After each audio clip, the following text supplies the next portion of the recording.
Alright, today what we're going to do is we're going to create a 1-point perspective drawing, and so the rules for that are we are going to have what is called a horizon line, and we are going to have everything either being on the horizon line or being vertical or going towards that 1 point that everything is going to go towards. So make sure that you have your horizon line, your vanishing point, and your vertical lines. So those are the rules for today. Okay, so step 1 for today is we're going to create a horizon line. I like to not do it right in the middle of the page. I like to do it just slightly above or slightly below the middle of the page. I'm going to use my ruler just to get that horizon line. I'm going to choose a point. Again, I like to not use it in the middle. I like to choose it slightly to the side. That's because I like the rule of thirds. I'm going to choose that point there, and that's going to be my vanishing point. So this is where everything is going to get smaller towards it. So the further away it gets, it's going to be bigger. The closer it gets, it's going to be smaller. So we need now to decide, how is this going to work? So what are we going to have? Let's start off with a road. I think that's possibly the easiest way to start. So my road is going to go towards this point here. I think I'll make that the sidewalk, the pavement. So I will have that line there. So that's going to be my sidewalk, my pavement. So the rules are, I'm not sure if you remember, everything has to be vertical, horizontal, or to the point. So I've got my diagonal lines there, the to the point lines. That's going to be my pavement. But my the other side of the sidewalk lines has to be horizontal. And the further away it gets from the point, the further apart they're going to be. But the closer they are to the point, the closer they are going to be. So I'm going to keep doing my horizontal lines to be the side of the paving stones. You can see that it's already starting to create an illusion of depth. Having that further apart, getting closer and closer together. Just finish that a little bit there. And because I'm a perfectionist also, I'm just going to add a little bit of height as well to that paving stone. So where we've got that side of the paving stone, I'm now going to add a little vertical line. Just a little vertical line all the way along. I already know exactly where it's going to go. And there we go. We've got our pavement already happening there. If you're American, you might say sidewalk. Now I'm going to do a building. So buildings are super easy. We need to have that huge vertical line. And we need to have another huge vertical line. But we don't know exactly how high up that vertical line needs to be yet, because we haven't drawn the line to the point. So I'm just drawing a rough guideline here. I will erase these lines. Once I know exactly how high my building needs to be, I can also erase those rules there as well that I had for myself to remind myself. Once we know exactly where they're going to be, we can then erase those guidelines.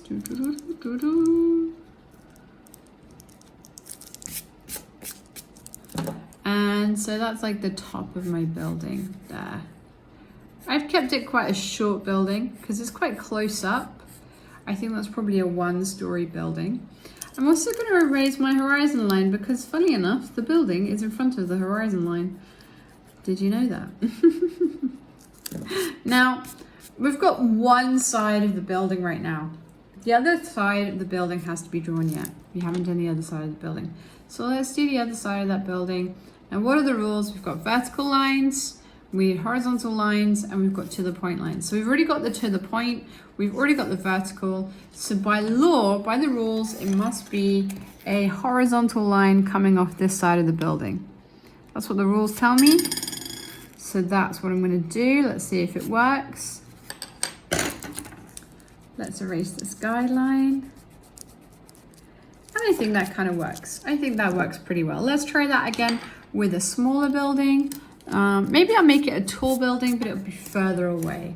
So I'm going to give myself a guideline. And I'm going to give myself the vertical lines to do the front face of the building. Oh, my vertical line there wasn't particularly vertical, was it? Terrible. Correcting myself while I'm drawing. Okay, so I've got my front face of this building here.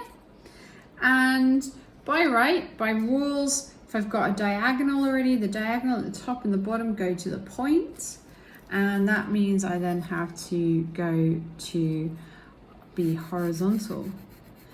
And I don't want it to go all the way back, so I'm going to get it to just stop around there, which means I need to have a vertical line just to fill that one in. Fill that space in. Again, I'll erase my guidelines. Super important that you do this, otherwise you're going to get really confused.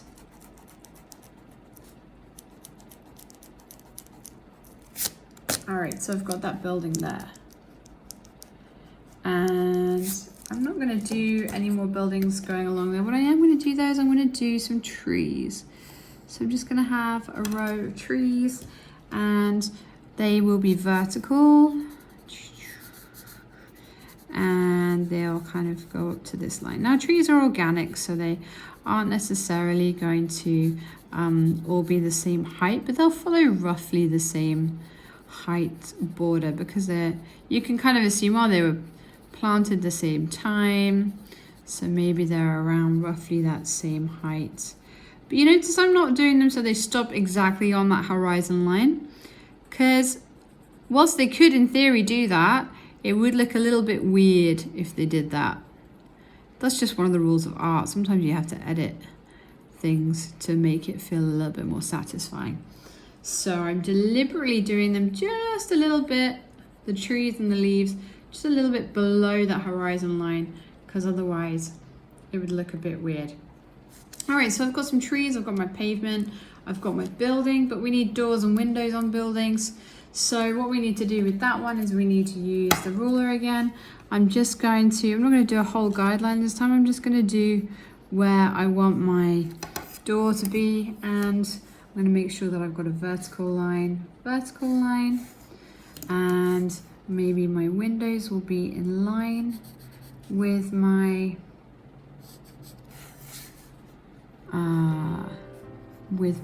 door. But I need to use that guideline to get the top of them there and a guideline to get the bottom of them.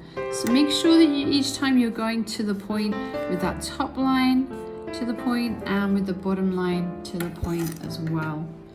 Okay, and you'll do that again as well with any window frames.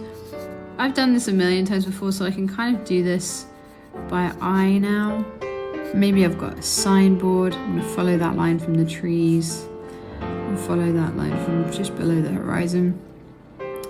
And if you're trying to do writing, you want to divide it up into rectangles, and then make sure you're following your lines as well with the vertical lines, and that last letter, the one that's furthest away from the central point, the vanishing point, is going to be bigger than the one that's closest to the vanishing point.